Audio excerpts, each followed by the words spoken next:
As ferramentas que nós temos para dialogar com o universo são dispostas pela fenomenologia nos sentidos que possuímos.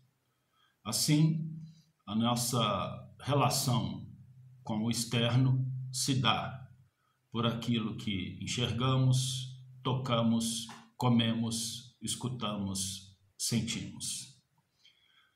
Ocorre que, ao se discutir a questão quântica, há que se tentar levar essa fenomenologia para uma dimensão mínima do perceptível e se abdicar de certos conceitos que a fenomenologia tradicional nos apresenta e nos coloca com uma sensação de controle do certo e do absoluto.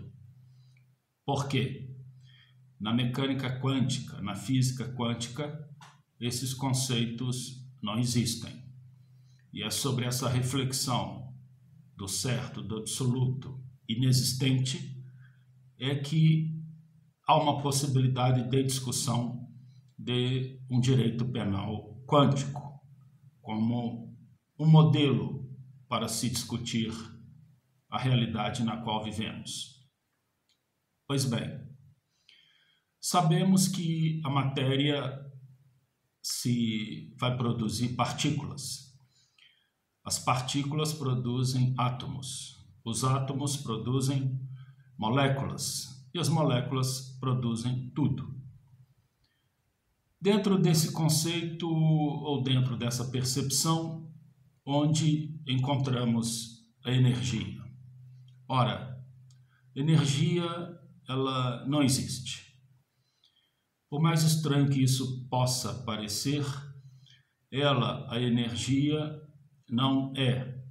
Ela não é uma fenomenologia ontológica. Ela não existe de per si.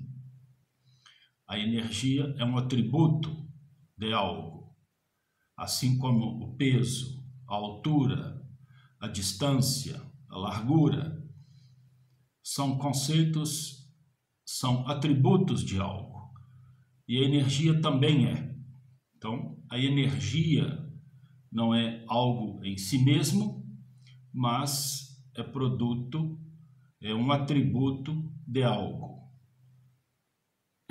Essa percepção da energia foi concebida inicialmente por Leibniz, lá no século XVII, quando ele a vinculou a questões do movimento, a chamada vis viva. E Leibniz, como um potencial rival de Newton, foi um dos primeiros a fazer essa reflexão sobre a energia. Verdade é que a energia é o ponto central da discussão quântica, porque em se tratando do movimento, ela vai nos levar a um debate sobre o que a quântica chama de superposição. Na superposição, para se lidar com o conceito de energia, que é a capacidade de movimento de um ponto A a um ponto B, ela desaparece. Então, dentro da questão quântica, a energia ela pode estar numa situação superposta, onde o A e o B não existem, onde o objeto que se lhe dá o atributo da energia se confunde com a própria energia.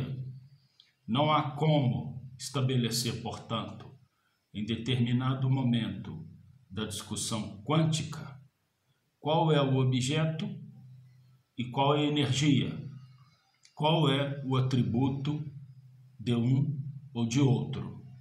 Uma partícula que seria a dimensão inicial da energia de um ponto A para um ponto B, na questão quântica, ela pode estar nos dois lugares ao mesmo tempo. e quando ela ocupa os dois lugares ao mesmo tempo, ela se confunde com o objeto da qual ela seria o atributo.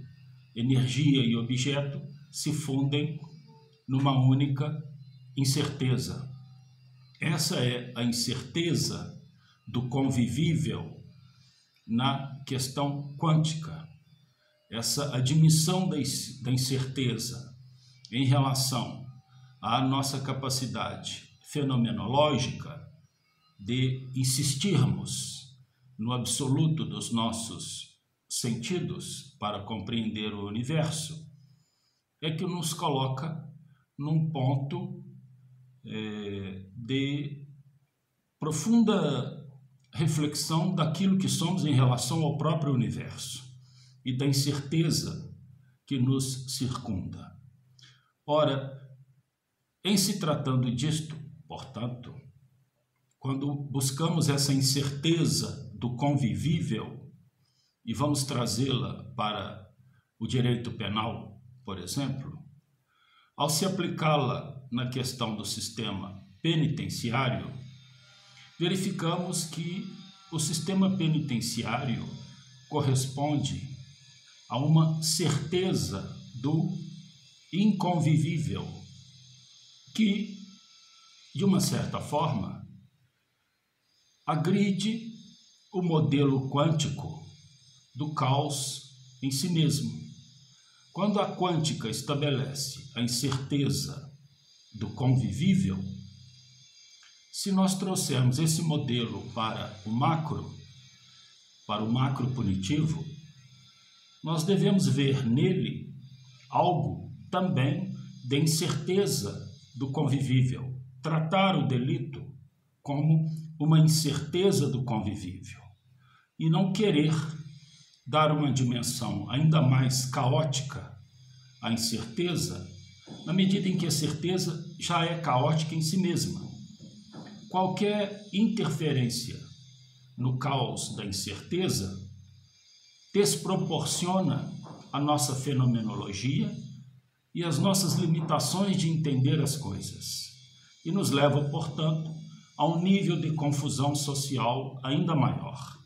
Ou seja, a percepção que se deve estabelecer para o crime, trazendo-se como modelo a questão quântica, é a sua incerteza do convivível, é o incerto com o qual convivemos. Renegar isso e transformá-lo numa certeza inconvivível produz um caos que foge da nossa capacidade ainda mais de contê-lo e compreendê-lo.